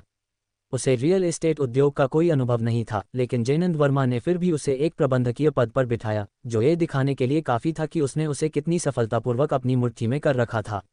रणवीर सिंघानिया को प्रभासपुर में नंदिनी कपूर से मिलने की कभी उम्मीद नहीं थी, लेकिन उन्हें उस महिला से और कुछ लेना देना रखने की कोई इच्छा नहीं थी, तो उन्होंने अपने हाथ में पकड़े थैले को सौंप दिया। तुम्हारा भोजन, रणवीर सिंघानिया ने समझाया, मैं किसी और के लिए पहुंचा रहा हूं। नंदिनी कपूर ने उपहास किया, ढोंग करना बंद करो। कौन बिना किसी कारण के किसी और के लिए भोजन पहुंचाने का काम करेगा? तुम्हें सिंह राजवंश की कुमारी ने बाहर निकाल दिया होगा और देवपुरी में तुम गुजारा नहीं कर पाए, इसलिए तुम यहाँ प्रभासपुर भागकर भोजन पहुंचाने का काम कर रहे हो, है ना? भगवान सब देख रहा है। उस समय तुम्हारी वजह से मैं कितनी बार अपमानित हुई और मेरी इज्जत गिरी, लेकिन अब मैं वर्मा रियल्टी में प्रबंधक हूँ, असीम वैभव में डूबी हुई हूँ और तुम बस एक डिलीवरी बॉय हो। सबसे अच्छी बात यह है कि मेरा भोजन तुमने पहुंचाया है। ये वाकई किस्मत की बात है। रणवीर सिंघानिया ने अपने होठों को घुमाया, जो सोचना है सोचो। मुझे काम है, मैं अब जा रहा हूँ। नंदिनी कपूर ने तुरंत चिल्लाया, वहीं रुको। रणवीर सिंघानिया ने अपना सिर घुमाकर उसे देखा, कुछ और है? अभी तुरंत घुटने टेककर उन शर्मनाक चीज़ों के लिए माफ़ी मांगो जो तुमने अतीत में मेरे साथ की थी, वरना मैं तुम्हें अभी खराब रेटिंग दूंगी। मैं तुम्हें बता दूं, मैं अब जयनंद वर्मा की औरत हूं। वह प्रभासपुर के रियल एस्टेट में एक बड़ी हस्ती है जिसके दूर दूर तक संबंध हैं। अगर तुमने मेरी बात नहीं मानी तो मैं उससे एक फ़ोन करवा दूंगी और तुम भविष्य में भोजन भी नहीं पहुंचा पाओगे। रणवीर सिंघानिया निरुत्तर थे और फिर बोले, जयनंद वर्मा तो परिवार वाला आदमी है ना? तुम वाकई अपनी आदतें नहीं बदल सकती, चाहे कहीं भी जाओ, इन शर्मनाक चालों को जारी रखते हुए। नंदिनी कपूर का चेहरा गुस्से से गहरा हो गया, तुम मुझे नीच कह रहे हो? यह मेरी कला है कि मैंने जयनंद वर्मा को अपने चरणों में झुका दिया। तुम मुझसे ईर्ष्या कर रहे हो क्योंकि तुम मुझे पा नहीं सकते। मैं तुम्हें बता रही हूँ, अगर तुमने आज मेरे लिए घुटने नहीं टेके तो मैं तुम्हें पछतावा करवा दूंगी। उसी पल कोट पैंट और छोटे बालों में एक तोंद वाला अधेड़ व्यक्ति, जिसके गले में सोने की मोटी चेन थी और गोल चेहरा था, पास आया। ये जयनंद वर्मा था। मेरी प्रिय, क्या बात है? जयनंद वर्मा ने रणवीर सिंघानिया पर एक नज़र डाली और पूछा। नंदिनी कपूर ने आंखें घुमाईं और तुरंत एक दयनीय अभिव्यक्ति बनाई, फिर खुद को जयनंद वर्मा की बाहों में फेंक दिया, शिकायत करते हुए बोली, प्रिय, इस बदतमीज डिलीवरी बॉय ने देखा कि मैं सुंदर हूं और मुझे तंग करने लगा। इसने मेरे नितंबों को छुआ। जयनंद वर्मा का चेहरा बदल गया और उसने तुरंत नंदिनी कपूर को अपने पीछे छिपा लिया। रणवीर सिंघानिया को घूरते हुए कहा, धत्तेरे की, तुमने मेरी स्त्री के नितंबों को छूने की हिम्मत कैसे की? क्या तुम जीवन से तंग आ गए हो? फिर उसने अपना फ़ोन निकाला और एक कॉल की, अभी के अभी कुछ आदमी 26वीं मंजिल पर ले आओ और मुझे एक अंधे मूर्ख का इंतजाम करने में मदद करो। रणवीर सिंघानिया निरुत्तर होकर नंदिनी कपूर पर नज़र डाली और कहा, मुझे उम्मीद नहीं थी कि इतने समय बाद भी तुम्हें सही को गलत और गलत को सही साबित करना पसंद है। नंदिनी कपूर दयनीय लग रही थी। जैनंद वर्मा की बाहों में दुबक कर बोली, कौन सही को गलत और गलत को सही साबित कर रहा है? ये स्पष्ट रूप से तुम ही थे जिसने मेरा शील भंग किया, फिर भी तुम मुझसे इस तरह बात करते हो। उसने जैनंद वर्मा की ओर देखा। प्रिय, अगर आज जो हुआ उसका कोई स्पष्टीकरण नहीं मिला तो मैं इसे बर्दाश्त नहीं कर पाऊंगी। जैनंद वर्मा ने उसे सांत्वना देने की जल्दी की। जान, चिंता मत करो, मैंने सुरक्षा विभाग को पहले ही ऊपर आने के लिए बुला लिया है। मैं सुनिश्चित करूंगा कि वे इस लड़के को थोड़ी देर में तुम्हारे लिए अच्छी तरह से पीटें। नंदिनी कपूर ने व्यथित महसूस करते हुए सिर हिलाया और रणवीर सिंघानिया की ओर धूर्त और विजयी चमक के साथ देखा। रणवीर सिंघानिया ने अपने होंठ सिकोड़े और उसकी नज़र जैनंद वर्मा पर टिकी, पूछते हुए, क्या तुम जैनंद वर्मा हो? जैनंद वर्मा घुराया, मेरी पहचान जानते हुए भी मेरी स्त्री को छूने की हिम्मत करना, तुम ऐसा करने वाले पहले व्यक्ति हो। रणवीर सिंघानिया ने उदासीनता से कहा, तुम्हारी बाहों में जो स्त्री है वह मेरी पूर्व पत्नी है। वह मुझसे बैर रखती है, इसलिए वह तुमसे मेरा इंतजाम करवाना चाहती है। बेहतर होगा कि तुम उसके इस दिखावे से मूर्ख मत बनो। मैं तुमसे कुछ पूछने आया हूं और मुझे उम्मीद है कि हम बैठकर बात कर सकते हैं। जैनंद वर्मा की आंखें फटी रह गईं और अपना सिर नंदिनी कपूर की ओर मोड़कर उसने पूछा, पूर्व पत्नी? जान, तुमने मुझसे यह नहीं कहा था कि तुम्हारी कभी शादी नहीं हुई और ये तुम्हारा पहला प्यार है? नंदिनी कपूर ने जल्दबाजी में कहा। प्रिय, उसकी बकवास मत सुनो। वह तो बस एक डिलीवरी रमेश है। देखो, ये वही डिलीवरी खाना है जो उसने अभी अभी मुझे पहुंचाया है। मैं ऐसे कूड़े की पूर्व पत्नी कैसे हो सकती हूँ? वह तो बस जानबूझकर मुसीबत पैदा कर रहा है। जैनंद वर्मा ने सिर हिलाया। नंदिनी कपूर पर विश्वास करने का फैसला किया। आखिर रणवीर सिंघानिया का पहनावा वाकई एक डिलीवरी रमेश जैसा लग रहा था। उसने रणवीर सिंघानिया को ठंडे स्वर में देखा और कोसा, धत तेरे की, तुम मेरी स्त्री को अपनी पूर्व पत्नी कहने की हिम्मत करते हो? तुम ऐसा कहने के लायक नहीं हो। इसी पल सुरक्षा वर्दी में पुरुषों का एक समूह 26वीं मंजिल पर पहुंचा। जैनंद वर्मा ने तुरंत हाथ हिलाया, रणवीर सिंघानिया की ओर इशारा करते हुए कहा, यह बदमाश लड़का है, जाओ इसे सबक सिखाओ। सुरक्षाकर्मी तुरंत रणवीर सिंघानिया की ओर दौड़े। नंदिनी कपूर के चेहरे पर एक उत्साहित मुस्कान थी। वह जानती थी कि वर्मा रियल्टी के सुरक्षाकर्मी पेशेवर प्रशिक्षित लड़ाके थे। भले ही रणवीर सिंघानिया एक अच्छा लड़ाका हो, लेकिन इन अच्छी तरह से प्रशिक्षित सुरक्षाकर्मियों के खिलाफ उसे संघर्ष करना पड़ेगा। तुमने मुझे बार बार शर्मिंदा किया है और अब तुम्हारे बदले का समय है। रणवीर सिंघानिया ने अपनी ओर दौड़ते सुरक्षाकर्मियों को देखा और बेबसी से सिर हिलाया। जैसे ही पहले सुरक्षाकर्मी का मुक्का उस पर पड़ने वाला था, उसने अपनी चाल चली। ये सुरक्षाकर्मी उसकी आंखों में कछुए की गति से चलते हुए लग रहे थे और उनसे निपटने में कोई प्रयास नहीं लगा। नंदिनी कपूर और जैनंद वर्मा ने बस रणवीर सिंघानिया की आकृति को सुरक्षाकर्मियों के बीच तेजी से घूमता हुआ देखा और जैसे ही दर्द भरी चीखें उठीं, सुरक्षाकर्मी एक ही पल में मारे गए लग रहे थे। सभी जमीन पर तड़प रहे थे। नंदिनी कपूर चकित रह गई। ये कैसे संभव है कि वह इतना शक्तिशाली है? सुरक्षाकर्मियों से निपटने के बाद रणवीर सिंघानिया जैनंद वर्मा के पास गए और पूछा, क्या अब हम बैठकर ठीक से बात कर सकते हैं? जैनंद वर्मा के माथे पर ठंडा पसीना आ गया था। उसने अपनी आंखें घुमाईं, फिर जबरदस्ती मुस्कुराया और कहा, हाँ, मुझे वास्तव में खेद है, ये सब एक गलतफहमी है। आइए कार्यालय में बात करते हैं। उसने जैनंद वर्मा को शिकायत भरी नज़र से देखा और कहा, प्रिय, क्या इसका मतलब यह है कि मुझे बेवजह सताया गया? जैनंद वर्मा ने नंदिनी कपूर को देखा और फुसफुसाया, तुम क्या जानती हो? मैं बस उसे अभी शांत कर रहा हूँ। चिंता मत करो, मैं जल्द ही उससे निपटने के लिए एक असली विशेषज्ञ ढूंढ लूंगा। नंदिनी कपूर की आंखें चमक उठीं और उसके चेहरे पर फिर से प्रत्याशा दिखाई दी। रणवीर सिंघानिया कार्यालय में घुसे और सोफे पर बैठ गए। जैनंद वर्मा ने मुस्कुराते हुए कहा, ठीक है, तुम यहाँ थोड़ी देर आराम करो। मुझे अभी कुछ काम निपटाने हैं, मैं बाद में आता हूँ। फिर वह नंदिनी कपूर की ओर मुड़ा और कहा, नंदिनी कपूर, इस छोटे भाई का थोड़ी देर के लिए साथ देना। पहले हुई गलतफहमी दुर्भाग्यपूर्ण थी, जाओ उसे एक कप चाय बनाकर दो। उसके बाद वह मुड़ा और कार्यालय से निकल गया। स्वागत कक्ष पहुंचने के बाद जैनंद वर्मा ने अपना फ़ोन निकाला और एक नंबर डायल किया। तीसरे भाई, जल्दी से वात्यायन बंधुओं को कंपनी में बुलाओ, मुझे यहाँ कुछ परेशानी हुई है और मुझे उन्हें इसे सुझाने की ज़रूरत है। मैं स्वागत कक्ष में उनका इंतज़ार करूँगा। वात्यायन बंधु असली विशेषज्ञ थे जिन पर उसने प्रशिक्षण के लिए बहुत पैसा लगाया था। उन दोनों ने पहले ही आंतरिक शक्ति का पूर्ण सिद्ध स्तर प्राप्त कर लिया था और उन्हें कुछ ऐसे मामलों को संभालने का काम सौंपा गया था जिनसे जैनंद वर्मा सार्वजनिक रूप से जुड़े नहीं रह सकते थे। जैनंद वर्मा आत्मविश्वास से भरा स्वागत कक्ष में बेसब्री से इंतजार कर रहा था। अवंतिका कक्ष में पहुंची। कल नीलगिरी पर्वत पर रणवीर सिंघानिया और आचार्य नवराज के बीच हुए द्वंद्व ने उसके दिल में एक अकथनीय सदमा छोड़ दिया था। इतना कि पहाड़ से नीचे आने के बाद वह भावना लंबे समय तक बनी रही, जब तक कि आराम करने के बाद उसका मन आखिरकार साफ नहीं हुआ। वह आज विशेष रूप से कंपनी में जैनंद वर्मा को यह बताने आई थी कि उसने नीलगिरी पर्वत पर क्या देखा था। जैनंद वर्मा को ठीक वहीं कक्ष में खड़ा देखकर अवंतिका तेजी से उनके पास गई। पिताजी, मुझे आपको कुछ महत्वपूर्ण बताना है। जैनंद वर्मा ने अपनी भौहें चढ़ाईं। क्या बात है? अवंतिका ने पूछा। क्या आपने सुना है कि आचार्य नवराज को नीलगिरी पर्वत पर आचार्य रणवीर नाम के किसी व्यक्ति ने मार डाला है? अवंतिका के चेहरे पर गर्व की झलक थी जब उसने कहा, बेशक, मैं वास्तव में कहना चाहती हूँ कि मैंने आचार्य रणवीर द्वारा आचार्य नवराज को मारते हुए पूरी प्रक्रिया को व्यक्तिगत रूप से देखा। जैनंद वर्मा चकित रह गया और जल्दी से बोला, मुझे जल्दी बताओ, क्या हुआ?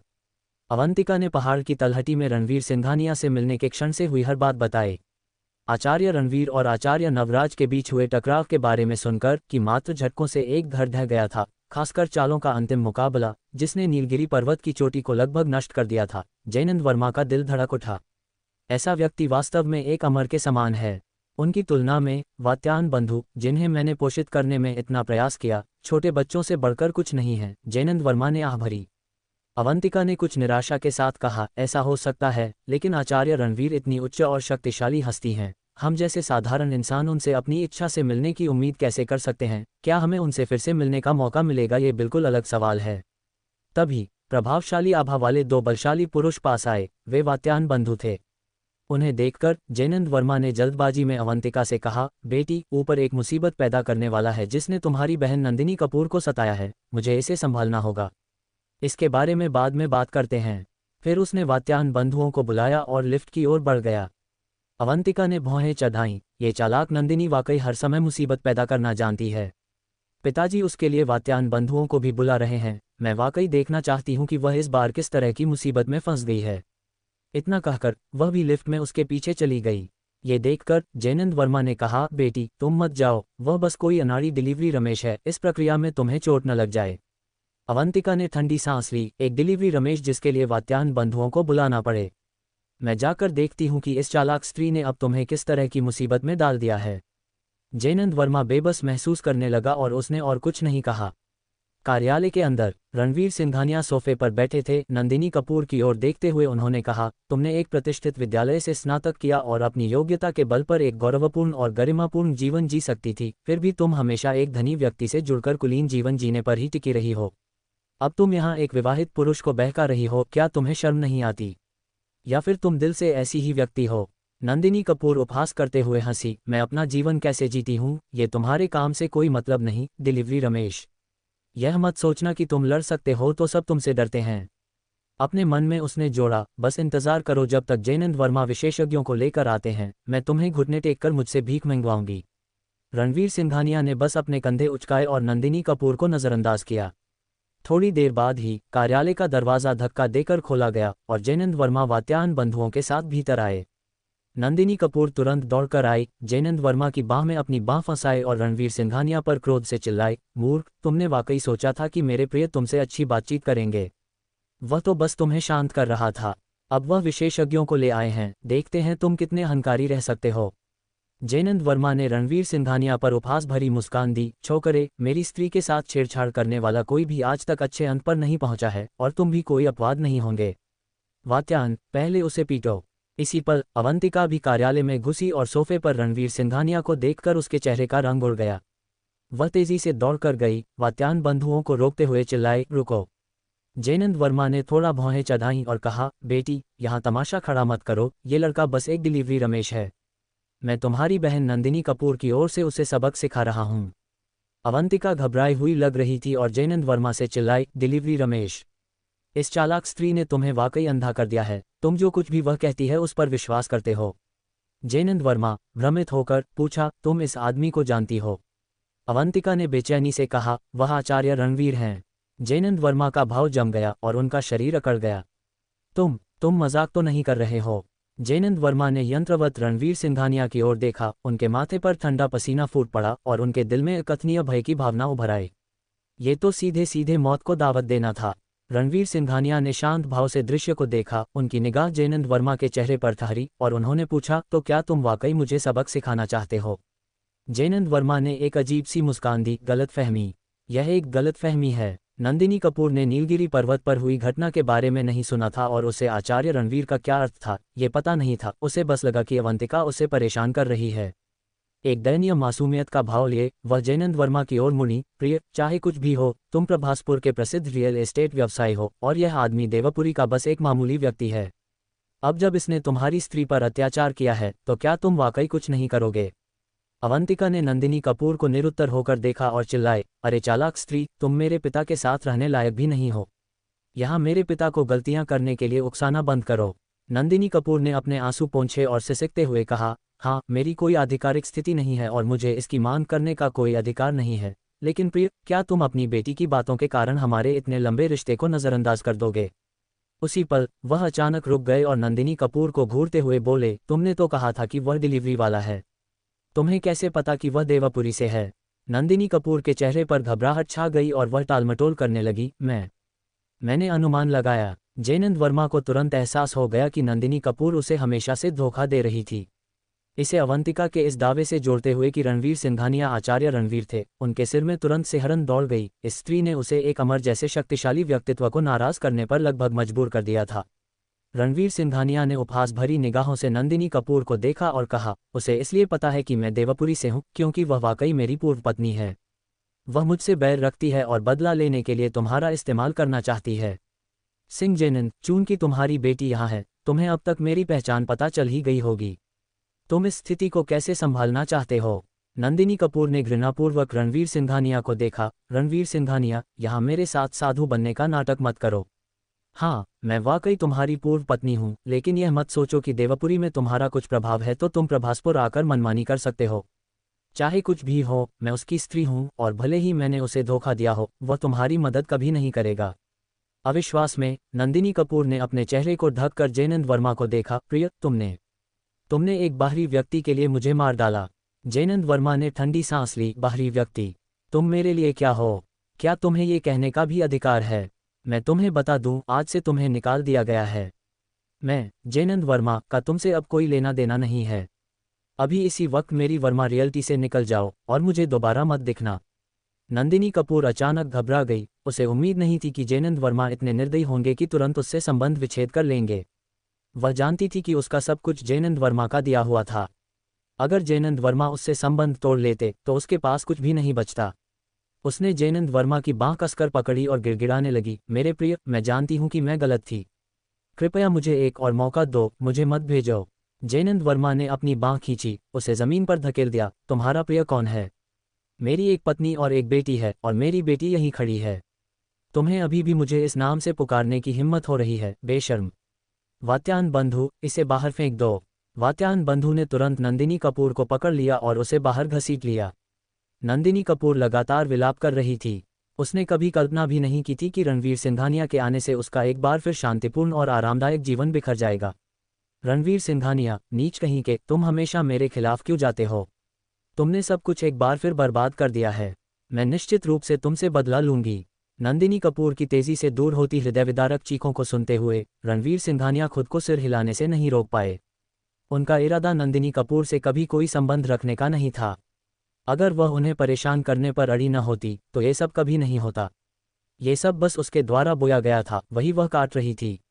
नंदिनी कपूर को ले जाने के बाद जयनंद वर्मा नम्र भाव से रणवीर सिंघानिया के पास आए और सम्मानपूर्वक बोले, आचार्य रणवीर, मुझे वास्तव में खेद है।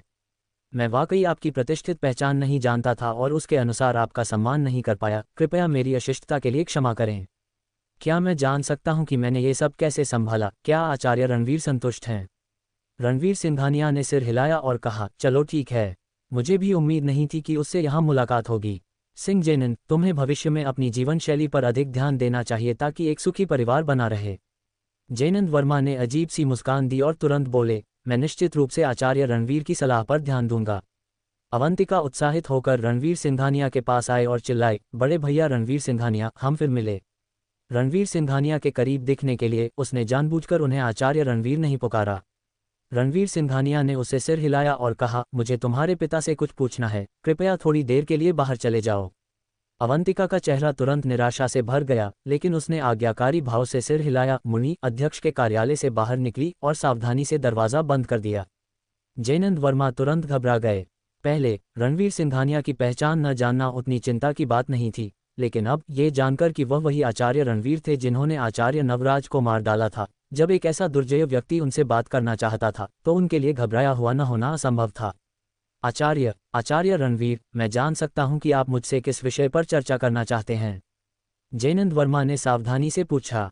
रणवीर सिंघानिया ने दिव्य सृष्टि रत्न निकाला और पूछा, क्या तुम्हें यह वस्तु अभी भी याद है? जयनंद वर्मा ने रणवीर सिंघानिया के हाथ में मौजूद वस्तु को देखा और गहरे लाल रंग के मनके को देखकर वह चकित रह गए। क्या ये वही दिव्य रत्न है जिसे मैंने कुछ समय पहले नीलामी में बेचा था? दिव्य सृष्टि रत्न की उत्पत्ति के बारे में बहुत कम लोग जानते थे। रुद्रसेन ने केवल एक भटकते साधु से ही इसका नाम सीखा था। जयनंद वर्मा को मनके का वास्तविक नाम नहीं पता था, इसलिए उन्होंने इसे दिव्य रत्न कहा। रणवीर सिंघानिया ने सिर हिलाया। ठीक है, यह मनका वही है जिसे तुमने नीलाम किया था। मेरा आना इस मनके की उत्पत्ति के बारे में पूछने के लिए है। जयनंद वर्मा की आंखें चमक उठीं, फिर उन्होंने कहा, आचार्य रणवीर, सच कहूं तो ये दिव्य रत्न हमारे वर्मा परिवार की पैतृक विरासत है। हालांकि यह एक अनमोल वस्तु है, लेकिन मुझे इसके विशिष्ट उपयोग के बारे में स्पष्ट जानकारी नहीं है, इसलिए मैंने इसे नीलाम करने का फैसला किया। रणवीर सिंघानिया ने जयनंद वर्मा की आंखों में देखा, थोड़ी देर सोचा और फिर अचानक चिल्लाए, तुम झूठ बोल रहे हो। जयनंद वर्मा भय से कांप उठे और फिर दबी जबान में बोले, नहीं, ऐसी कोई बात नहीं। रणवीर सिंघानिया ने उदासीनता से कहा, मैं देखते ही बता सकता हूं कि तुम झूठ बोल रहे हो या नहीं, इसलिए मेरे सामने ये चालें चलने की जहमत मत उठाओ। मुझे इस मनके का असली स्रोत बताओ। जयनंद वर्मा तुरंत व्यथित दिखने लगे। उनकी प्रतिक्रिया देखकर रणवीर सिंघानिया ने कहा, मैंने तुम्हारी बेटी से सुना है कि तुम्हें हाल ही में कुछ कठिनाइयों का सामना करना पड़ा है। अगर तुम जो जानकारी देते हो वह मेरे लिए उपयोगी हुई तो शायद मैं तुम्हारी मदद कर सकूं। जयनंद वर्मा की आंखें चमक उठीं। आचार्य रणवीर, क्या आप गंभीर हैं? रणवीर सिंघानिया ने सिर हिलाया। हाँ, मैं हूं। गहरी सांस लेते हुए जयनंद वर्मा ने कहा, ठीक है, चूंकि आचार्य रणवीर ने ऐसा कहा है तो मैं सच बताऊंगा। सच तो यह है कि मैंने झूठ बोला था क्योंकि मुझे यह मनका एक कब्र लुटेरे से मिला था। उस साल मैं पहाड़ों की यात्रा पर गया था। जब मैं प्रकृति की पुकार के लिए जगह ढूंढ रहा था तो मेरी नज़र खून से लथपथ एक आदमी पर पड़ी, जिससे मुझे काफ़ी डर लग गया। अपना संयम वापस पाने के बाद मैंने देखा कि वह गंभीर रूप से घायल था और अपनी अंतिम सांसें गिन रहा था, इसलिए मैं ये देखने के लिए उसके पास गया कि क्या मैं किसी तरह मदद कर सकता हूँ। लेकिन चूंकि मुझे प्राथमिक उपचार नहीं आता था, मैं बस उसे मेरे पास जो पानी था उसके कुछ घूंट ही दे पाया। यह महसूस करते हुए कि वह मौत के कगार पर था, उस आदमी ने मुझे अपनी पहचान बताई। उसने कहा कि वह कब्र लुटेरे सरदार का 83वीं पीढ़ी का वंशज था और 32 साथियों के साथ एक प्रबुद्ध व्यक्ति की समाधि में घुस गया था। समाधि जालों से भरी हुई थी और अंत में केवल वही जिंदा निकल पाया था। वह गुजरने से पहले उसने मुझे ये रत्न मनका और एक तांबे की थाली सौंपी, ये दावा करते हुए कि ये वही थे जो उसे समाधि में मिले थे। उसके कुछ ही देर बाद वह मर गया। मैंने एक गड्ढा खोदकर उसे दफना दिया और रत्न मनके तथा तांबे की थाली के साथ प्रभासपुर लौट आया। शुरुआत में मैंने रत्न मनके और तांबे की थाली का अध्ययन करने के लिए कई लोगों से सलाह ली, ये सोचकर कि वे बहुमूल्य वस्तुएं हो सकती हैं क्योंकि उन्हें एक प्रबुद्ध व्यक्ति की समाधि से निकाला गया था। हालांकि न तो विशेषज्ञ और न ही साधक उनका उद्देश्य बता सके। वे केवल यह महसूस कर सकते थे कि दोनों वस्तुएं किसी तरह असाधारण थीं, लेकिन वे यह नहीं बता सके कि कैसे। ये सोचकर कि अगर उनका उद्देश्य पता नहीं चल सका तो उन्हें रखने का कोई मतलब नहीं था, मैंने उन्हें बेचने का फैसला किया। इसलिए मैंने मनके को एक नीलामी में भेजा, जहां मेरे आश्चर्य के लिए उसे बहुत ऊंची कीमत मिली। कहानी सुनने के बाद रणवीर सिंघानिया ने पूछा, तांबे की थाली अब कहाँ है? जयनंद वर्मा ने उत्तर दिया, तांबे की थाली बहुत साधारण लगती है, खासकर इस रत्न मनके की तुलना में ये तो बिल्कुल भी उस श्रेणी की नहीं है। मैंने सोचा कि इसे कोई नहीं खरीदेगा, भले ही मैं इसे बिक्री के लिए रखता, इसलिए यह मेरे कार्यालय में पड़ी हुई है।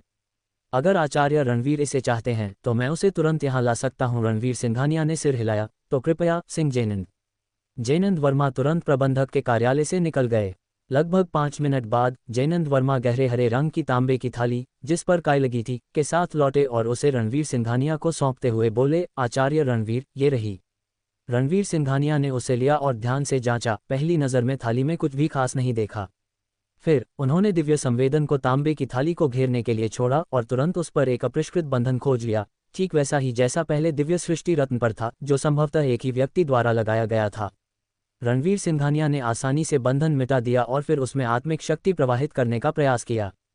तांबे की थाली तुरंत प्रकाश से चमक उठी, जिसके बाद एक अजीब कंपन सभी दिशाओं में फैल गया। रणवीर सिंघानिया स्पष्ट रूप से महसूस कर सकते थे कि कंपन 100 कोस के दायरे में फैल गया था। तांबे की थाली के केंद्र में एक प्रकाश बिंदु दिखाई दिया जो लगातार चमक रहा था।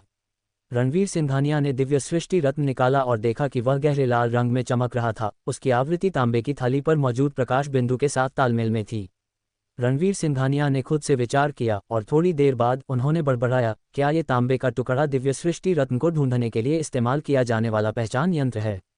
इसमें आत्मिक शक्ति प्रवाहित करके कोई भी 100 कोस के भीतर पता लगा सकता है कि दिव्य सृष्टि रत्न है या नहीं। यदि है तो एक प्रकाश बिंदु दिखाई देगा और चूंकि दिव्य सृष्टि रत्न अब तांबे के टुकड़े के साथ है, इसलिए प्रकाश बिंदु तांबे के टुकड़े के ठीक केंद्र में है। पास खड़े जयनंद वर्मा ने देखा कि रणवीर सिंघानिया ने साधारण दिखने वाले तांबे के टुकड़े से वास्तव में प्रकाश उत्सर्जित करवाया और उनका दिल विस्मय से भर गया, ये प्रशंसा करते हुए कि आचार्य रणवीर के पास वाकई असाधारण तरीके थे। उन्होंने इतने सारे विशेषज्ञों को इसे समझने के लिए आमंत्रित किया था, लेकिन आचार्य रणवीर ने जैसे ही इसे अपने हाथ में लिया, प्रतिक्रिया प्राप्त कर ली। उन्होंने उत्सुकता से पूछा, आचार्य रणवीर, तांबे का टुकड़ा सचमुच चमक उठा। ये किस प्रकार का रत्न हो सकता है? रणवीर सिंघानिया ने तांबे के टुकड़े में आत्मिक शक्ति प्रवाहित करना बंद कर दिया और कहा, ये तांबे का टुकड़ा कोई रत्न नहीं है, बल्कि रत्न मनके को ढूंढने के लिए उपयोग की जाने वाली वस्तु है। उन्होंने तुरंत तांबे के टुकड़े को दिव्य सृष्टि रत्न के भीतर रख लिया। यदि सिंह जयनंद बुरा न माने तो मैं ये तांबे का टुकड़ा अपने पास रखूंगा। जयनंद वर्मा मुस्कुराए और कहा, मुझे बिल्कुल भी बुरा नहीं लगेगा। ये चीज़ मेरे किसी काम की नहीं है, लेकिन आचार्य रणवीर को दी जाए तो इसे वास्तव में अच्छे उपयोग में लाया जा सकता है। हालांकि तांबे के टुकड़े को चमकते देखने के बाद वह इसे अलग करने में कुछ अनिच्छुक थे, लेकिन उन्हें स्पष्ट था कि उनके पास ये पता लगाने की कोई क्षमता नहीं थी कि यह क्या था, और सबसे महत्वपूर्ण बात, उन्हें डर था कि यदि उसने मना किया तो रणवीर सिंघानिया शायद बस कार्रवाई करके उसे मार डालें। क्या आचार्य रणवीर उस उच्च स्तरीय साधक की समाधि में रुचि रखते हैं? यदि रुचि हो तो मैं आपको पता दे सकता हूं, जयनंद वर्मा ने फिर से पेशकश की। रणवीर सिंघानिया ने हाथ हिलाकर मना कर दिया, कोई ज़रूरत नहीं। उन्होंने पहले ही अनुमान लगा लिया था कि दिव्य सृष्टि रत्न और तांबे के टुकड़े के भीतर के प्रतिबंध शायद उस उच्च स्तरीय साधक द्वारा ही लगाए गए थे। इन प्रतिबंधों के स्तर से ये स्पष्ट था कि तथाकथित उच्च स्तरीय साधक केवल एक साधक था, ज्यादा से ज्यादा नवचक्र प्राण साधना विशेषज्ञ स्तर पर। इस व्यक्ति को संयोग से दिव्य सृष्टि रत्न और तांबे का टुकड़ा मिल गया होगा, उसने उन्हें रत्न माना होगा और उन्हें अपनी समाधि में ले गया होगा, इसलिए रणवीर सिंघानिया को उसकी समाधि पर जाने में समय बर्बाद करने की कोई ज़रूरत नहीं थी। अब जब उन्होंने निर्धारित कर लिया था कि तांबे का टुकड़ा दिव्य सृष्टि रत्न को ढूंढने के लिए एक उपकरण था, तो भविष्य में उन्हें दिव्य सृष्टि रत्न को ढूंढने के लिए केवल इसी तांबे के टुकड़े पर निर्भर रहना होगा। एकमात्र समस्या यह है कि यह तांबे का टुकड़ा केवल 100 कोस के भीतर के क्षेत्र को ही स्कैन कर सकता है और अन्य 2 दिव्य सृष्टि रत्न कहीं भी हो सकते हैं, संभवतः भारत से भी बाहर। यदि मैं केवल इस तांबे के टुकड़े की सीमा पर निर्भर रहा तो इसमें शायद हमेशा के लिए लग जाए, उन्होंने निराशा में विलाप किया। हालांकि इस तांबे के टुकड़े के साथ ये यूं ही बेमकसरत खोजने से निश्चित रूप से बेहतर था। जयनंद वर्मा से मिलने की यह यात्रा आखिर व्यर्थ नहीं गई। उन्होंने जयनंद वर्मा की ओर मुड़कर कहा, तो मुझे बताओ तुम्हें किन कठिनाइयों का सामना करना पड़ा है। मुझे देखने दो कि क्या मैं उन्हें हल करने में मदद कर सकता हूँ। जयनंद वर्मा ने तुरंत कहा, ये कुछ व्यापारिक परेशानियों से ज्यादा कुछ नहीं है। कंपनी के नकद प्रवाह में कुछ समस्याएं आई हैं और हाल ही में हमने कोई अच्छी परियोजना हासिल नहीं की है। कुछ प्रतियोगी आसपास मंडरा रहे हैं और कंपनी एक डावाडोल स्थिति में है। मैं इस स्थिति को बदलना चाहता हूं। रणवीर सिंघानिया ने एक पल के लिए विचार किया और कहा, तुम्हारी बताई गई इन समस्याओं में मैं मदद नहीं कर सकता, लेकिन मैं एक दोस्त से तुम्हें मदद करने के लिए कह सकता हूं। जयनंद वर्मा ने कड़वी मुस्कान दी और कहा, मेरी कंपनी का आकार देखते हुए ऐसा कोई व्यक्ति ढूंढना मुश्किल है जो मदद कर सके, जब तक कि प्रभासपुर के उन शक्तिशाली परिवारों में से कोई एक न हो। रणवीर सिंघानिया ने पूछा, क्या व्यास राजवंश इसमें मदद कर सकता है? जयनंद वर्मा ने उत्तर दिया, बेशक वे कर सकते हैं। वर्मा रियल्टी व्यास राजवंश की नज़रों में कुछ भी नहीं है, बस एक छोटी रियल एस्टेट कंपनी है। लेकिन ऐसे महाशक्तिशाली परिवार मेरी छोटी सी कंपनी के मामलों में खुद को क्यों परेशान करेंगे? रणवीर सिंघानिया मुस्कुराकर कहा, मुझे एक फ़ोन करने दो। जयनंद वर्मा संदेह से भरा हुआ था, मन ही मन सोच रहा था कि व्यास राजवंश जैसा इतना बड़ा कुल, जहां हजारों हजार लोग उनकी मदद के लिए आते हैं, अगर सिर्फ एक फ़ोन करने से व्यास राजवंश मदद के लिए तैयार हो जाता तो उनकी फ़ोन लाइन तो कब की व्यस्त हो चुकी होती। शायद वे बस मुझे टालने की कोशिश कर रहे हैं। आखिर वे इतने शक्तिशाली हैं कि अगर वे मेरी मदद न भी करें तो भी मैं कुछ नहीं कह सकता। जयनंद वर्मा ने खुद से बड़बड़ाया। जल्द ही रणवीर सिंघानिया ने फ़ोन रखा और जयनंद वर्मा से कहा, व्यास राजवंश तुम्हारी कंपनी को कठिनाइयों से निकालने में मदद करने के लिए सहमत हो गया है। वे तुमसे संपर्क करने के लिए किसी को भेजेंगे। जयनंद वर्मा मुस्कुराया, मन ही मन सोच रहा था कि उसने ऐसी बातें अक्सर सुनी हैं और जानता था कि वे केवल शिष्टाचार की बातें थीं। मौखिक रूप से तो सहमति दे दी, लेकिन वास्तव में कोई कार्रवाई नहीं होगी। फिर भी उसने कृतज्ञता से भरे चेहरे के साथ जवाब दिया, तब मुझे आचार्य रणवीर का बहुत बहुत धन्यवाद करना चाहिए। तभी उसका फ़ोन बजा और जब उसने उस पर नज़र डाली तो एक अज्ञात नंबर दिखा। क्या मैं श्री जयनंद वर्मा से बात कर सकता हूँ? मैं व्यास राजवंश के रियल एस्टेट विभाग का प्रमुख हूँ। मैंने सुना है कि श्री जयनंद की कंपनी ने हाल ही में कुछ कठिनाइयों का सामना किया है। मुझे मुखिया द्वारा विशेष रूप से श्री जयनंद की कंपनी को इस कठिन दौर से निकालने में मदद करने के लिए भेजा गया हूँ। श्री जयनंद कब उपलब्ध होंगे? शायद हम मिलकर बात कर सकें। ये सुनकर जयनंद वर्मा के चेहरे पर गहरा सदमा छा गया। ये सच है व्यास राजवंश, वे वाकई मेरी मदद करने को तैयार हैं। उसका भाव तुरंत उत्साह में बदल गया और उसने हड़बड़ी में जवाब दिया, मैं अभी उपलब्ध हूँ। आप कहाँ हैं? मैं तुरंत आपके पास आता हूँ। व्यवस्था करने के बाद जयनंद वर्मा ने कृतज्ञता के आंसू से रणवीर सिंघानिया की ओर देखा, फिर गहराई से नमन किया और कहा, आचार्य रणवीर, व्यास राजवंश ने वाकई मुझसे संपर्क किया है। आपने सचमुच मेरी जान बचाई है। मैंने अभी व्यास राजवंश के प्रमुख से मिलने की व्यवस्था की है, इसलिए आज मैं आपका सत्कार नहीं कर सकता आचार्य रणवीर। हम किसी और दिन समय निकालेंगे और मैं निश्चित रूप से आपके द्वारा वर्मा रियल्टी को दिखाई गई दया के लिए अपनी गहरी कृतज्ञता व्यक्त करूंगा। रणवीर सिंघानिया ने हाथ हिलाया और कहा, आगे बढ़ो। जयनंद वर्मा ने सिर हिलाया और फिर कार्यालय से बाहर निकल गया। रणवीर सिंघानिया भी अब और रुकने का विचार नहीं कर रहा था। वह लिफ्ट से पहली मंजिल के स्वागत कक्ष में गया, बाहर निकलने के इरादे से। इसी बीच अवंतिका, जो स्वागत कक्ष में इंतजार कर रही थी, दौड़कर आए और पुकारा, रणवीर भाई। रणवीर सिंघानिया मुड़ा और पूछा, क्या बात है? अवंतिका थोड़ी झेंपी हुई लग रही थी, उसका चेहरा शर्म से लाल था जब उसने कहा, रणवीर भाई, अगर कल आप नहीं होते तो मेरे साथ बुरा हो जाता। आप मेरे जीवनदाता हैं, इसलिए मैं आपका धन्यवाद करना चाहती हूँ। क्या मैं आपको खाने पर ले जा सकती हूँ? रणवीर सिंघानिया ने अवंतिका के आशा भरे चेहरे की ओर देखा, जिस पर अस्वीकृति का डर भी था, और मुस्कुराने से खुद को रोक नहीं पाया। ये सोचकर कि उसे और कुछ काम नहीं था, उसने सिर हिलाया, जरूर। अवंतिका का चेहरा खुशी से चमक उठी, तो मेरा इंतजार कीजिए रणवीर भाई, मैं बस अपने कपड़े बदलकर तुरंत नीचे आती हूँ। कुछ ही देर में अवंतिका रणवीर सिंघानिया के सामने एक काली प्लीटेड स्कर्ट, पलटे हुए कॉलर वाली सफ़ेद कमीज और पैरों में छोटे सफ़ेद जूते पहने हुए आ गई।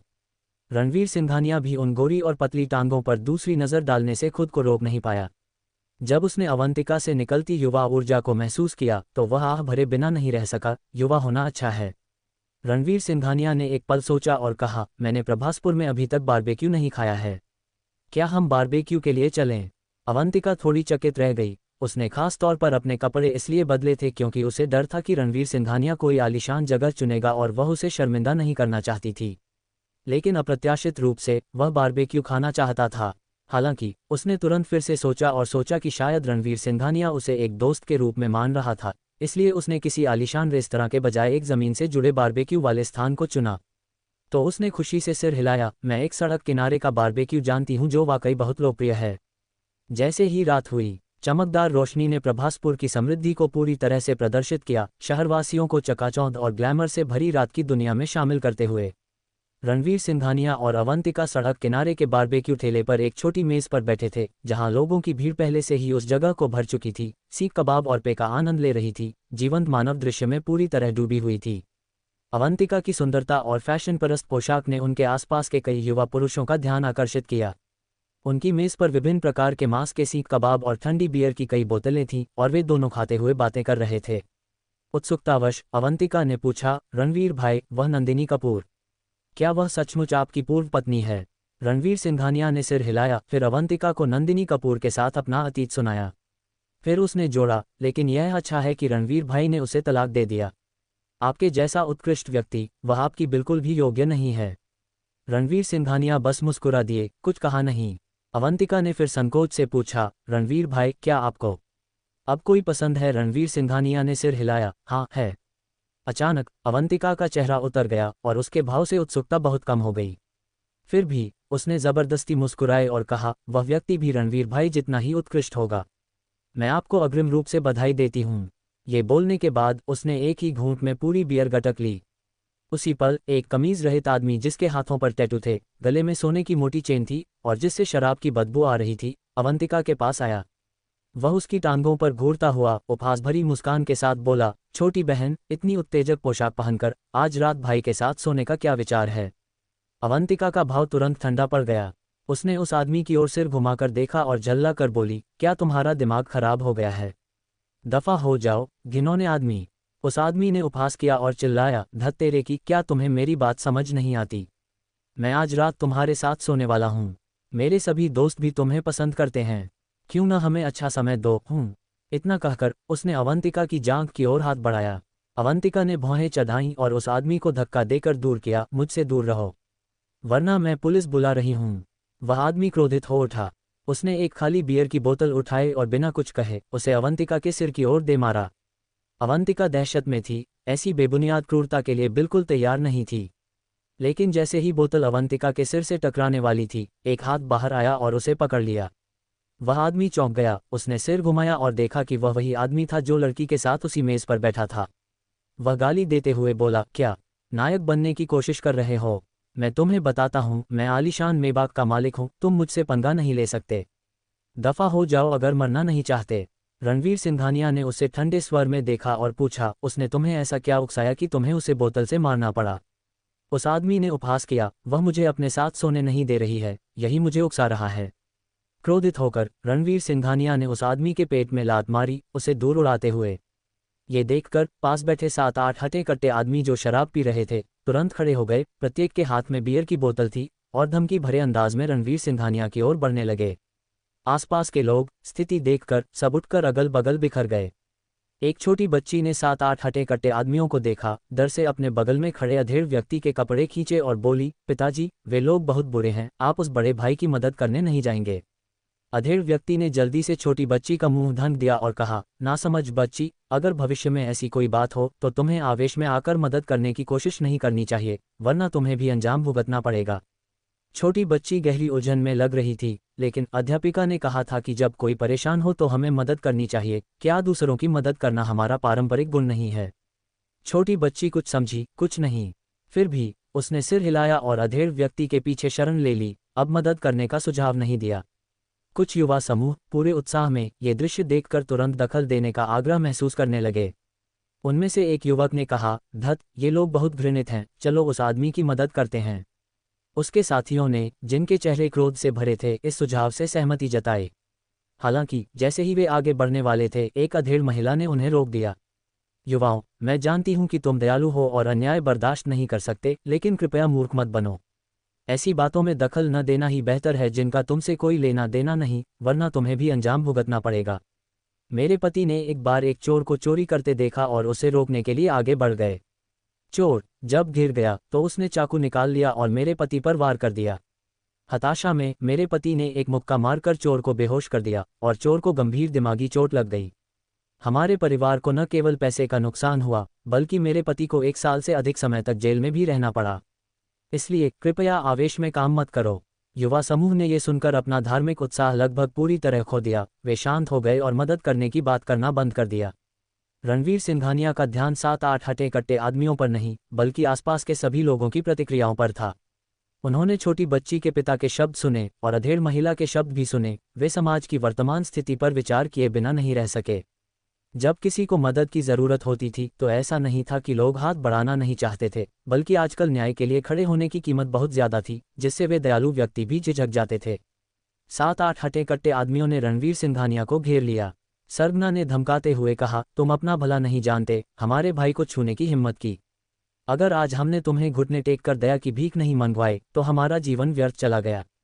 उसी पल छोटी बच्ची अब खुद को रोक नहीं पाए और जोर से चिल्लाए, बुरे लोग, न्यायवीर आकर तुम्हें सबक सिखाएगा। सभी हटे कट्टे आदमी मुड़कर देखने लगे। छोटी बच्ची के पिता का चेहरा घबराया हुआ था और उसने जल्दी से छोटी बच्ची को अपने पीछे छिपा लिया। घबराकर कहा, बड़े भाई, मेरी बेटी नासमझ है, कृपया इसे मन पर मत लो। फिर उसने छोटी बच्ची को डांटा, मैंने तुमसे क्या कहा था? क्या ये हमारे दखल देने का मामला है? मेरे लिए मुसीबत खड़ी मत करो। छोटी बच्ची का चेहरा परेशान था और वह फूट फूट कर रोने लगी। 7-8 हटे कट्टे आदमी जोर जोर से हंसने लगे। सरगना ने छोटी बच्ची की ओर देखा और कहा, छोटे बदमाश, आज मैं तुम्हें अपने ही कर्मों से दिखाऊंगा कि इस दुनिया में न्यायवीर जैसी कोई चीज़ नहीं होती। इतना कहकर उसने रणवीर सिंघानिया के सिर पर शराब की बोतल घुमा दी। बाकी लोगों ने भी हरकत में आना शुरू कर दिया, उनमें से कोई भी नहीं झिझका। यहाँ तक कि छोटी बच्ची, जो अभी भी जोर से रो रही थी, भी इस दृश्य को देखकर अचरज से अपनी आंखें चौड़ी किए बिना नहीं रह सकी। कुछ ही सांसों में सभी हटे कट्टे आदमी जमीन पर पड़े थे। रणवीर सिंघानिया ने अपनी हस्त मुद्राएं घुमाईं, अदृश्य किरणें उन आदमियों के दिमाग में घुस गईं, जो नुकीले कांटों में बदलकर उनकी आत्माओं को तड़पाने लगे। वे बलशाली आदमी मौत से भी बदतर यातना का सामना कर रहे थे, उनके चेहरे लगभग विकृत हो गए थे और उन्होंने रणवीर सिंघानिया के हुक्म का उल्लंघन करने की हिम्मत नहीं की। उन्होंने तुरंत छोटी बच्ची से माफ़ी मांगना शुरू कर दिया। हमें माफ़ कर दो, हमें माफ़ कर दो, हम गलत थे। हमें यह नहीं कहना चाहिए था कि इस दुनिया में कोई न्यायवीर नहीं है। रणवीर सिंघानिया ने फिर अवंतिका की ओर मुड़कर कहा, तुम भी उससे माफ़ी मांगो। तुरंत वह समूह अवंतिका की ओर मुड़ा, भीख मांगते हुए, हमें माफ़ कर दो, हम मरने लायक हैं। हमें तुम्हें निशाना नहीं बनाना चाहिए था, हम गलत थे, हम अमानवीय हैं, कृपया हमें बख्श दो। रणवीर सिंघानिया ने फिर अपना मानसिक हमला हटा लिया और चिल्लाए, दफ़ा हो जाओ। वह समूह तेजी से भाग गया, उनकी पैंट में पेशाब हो गया था। ये दृश्य देखकर दर्शक हक्के बक्के रह गए, उन्हें कभी उम्मीद नहीं थी कि रणवीर सिंघानिया इतने शक्तिशाली होंगे। अवंतिका क्रोधित होकर पास आए, उन बदमाशों को भागते हुए देखकर बोली, बड़े भाई रणवीर, वे लोग समाज का कलंक हैं। आपने उन्हें इतनी आसानी से छोड़ दिया, वाकई उन्हें बच निकलने दिया। रणवीर सिंघानिया मुस्कुराए और बोले, आधे घंटे में उन्हें ऐंठन होने लगेगी, उनका शरीर अकड़ जाएगा और बाकी जीवन भर वे हिल नहीं पाएंगे। मैं बस नहीं चाहता था कि ये लोग ढाबे के कारोबार पर ज्यादा असर डालें। अवंतिका की आंखें चमक उठीं और वह मुस्कुराते हुए बोली, बड़े भाई रणवीर, आप कमाल के हो। रणवीर सिंघानिया मुस्कुराए और छोटी बच्ची की ओर मुड़े। वह नीचे बैठ गए, उसके आंसू पोंछे और मुस्कुराते हुए बोले, हो सकता है इस दुनिया में कोई न्यायवीर न हो, लेकिन निश्चित रूप से न्याय है। तुम अभी बहुत बहादुर थी। मुझसे वादा करो कि तुम भविष्य में भी इस न्याय को बनाए रखोगी, ठीक है? छोटी बच्ची ने गंभीरता से सिर हिलाया, मम्मा। छोटी बच्ची के पिता और आसपास के कई अन्य लोगों को अपने हृदय की गहराई से प्रशंसा और शर्म का मिला जुला भाव महसूस हुआ। रणवीर सिंघानिया ने छोटी बच्ची के कंधे पर हाथ रखा, फिर खड़े होकर भीड़ को मुस्कुराते हुए कहा, आप सबने जो किया वह गलत नहीं था, बस ज्यादा निराशावादी न होने की कोशिश करें। ये सच है कि सामाजिक माहौल अच्छा नहीं है, लेकिन यही कारण है कि न्याय का समर्थन करना और भी अधिक आवश्यक है। लोगों ने सहमति में सिर हिलाया। रणवीर सिंघानिया वापस अवंतिका के पास गए। अवंतिका ने आत्मदोष का भाव दिखाते हुए कहा, आज की घटना भी मेरी गलती है। रणवीर सिंघानिया से ये सुनकर अवंतिका को तुरंत उनके प्रति अत्यधिक स्नेह महसूस हुआ। बड़े भाई रणवीर, आप बहुत महान हैं। भविष्य में जब मैं प्रेमी ढूंढूंगी तो आपको अपना मानव बनाऊंगी। रणवीर सिंघानिया मुस्कुराए और कुछ नहीं बोले। दोनों मेज पर बैठे व्यंजन खाते और बातें करते रहे। रात के खाने के बाद रणवीर सिंघानिया ने अवंतिका को घर तक छोड़ा। जब वे व्यास राजवंश हवेली लौटे तो रात के 10 बज चुके थे। जैसे ही वे परिसर में घुसे, उन्हें बहस की आवाज़ सुनाई दी। मेधावी चुपचाप आंगन में बैठी थी, लेकिन जैसे ही उसने रणवीर सिंघानिया को वापस आते देखा, वह चौकन्नी हो गई, दौड़कर उनके पास आए और बोली, आप आखिरकार वापस आ गए, मैं तुम्हारे लिए तरस रही थी। नहीं, तुम्हारी याद आ रही थी। रणवीर सिंघानिया ने पूछा, क्या वे तुम्हारे माता पिता बहस कर रहे हैं? मेधावी ने सिर हिलाया, फिर रणवीर सिंघानिया को कमरे की ओर खींच लिया और बोली, उनकी चिंता मत करो। इतनी देर से वापस आ रहे हो, तुम्हें प्यास लगी होगी, मैं तुम्हें एक गिलास पानी पिला दूं।